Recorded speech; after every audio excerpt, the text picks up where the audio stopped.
The next menu along, the rendering menu, controls our output.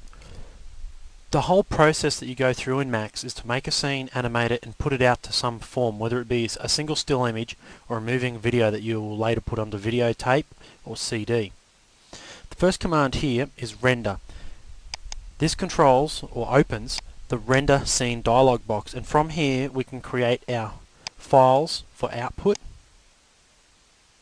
and we'll get into this a lot later in the CD. The next one down is video post. This opens a dialog box very similar to the graph editors, i.e. the track view and the schematics viewer, and again it is very similar. It basically controls post effects over a time frame, and from here you can do composites and lens effects and so on, and you can overlay these onto your output.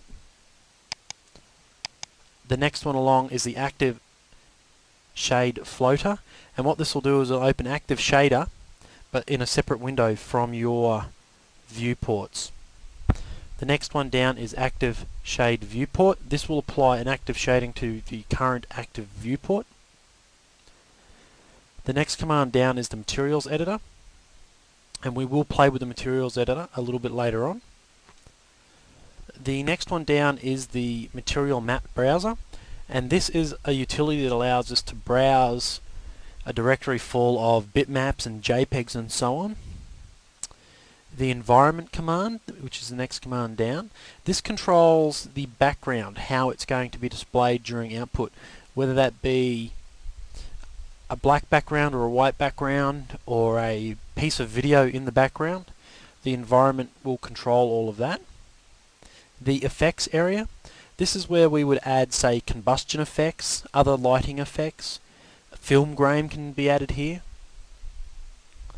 The next one down is the make preview. This allows us to do a very coarse render and just preview our animations just to make sure everything is in real time and looks good. The next one down is view preview. This will simply play the last preview. The next one down will allow us to rename our preview. You may want to save your preview off for later use instead of allowing Max to draw over the top of it. You can save it elsewhere. The next one down is show last render. Now this only becomes active when you have a render in the buffer. And the next one down here is the RAM player. What this will do is it will take an AVI or a series of stills, load them in the RAM so you can get a real-time playback on your screen. And we will play with almost every single one of these commands a little bit later on in the CD.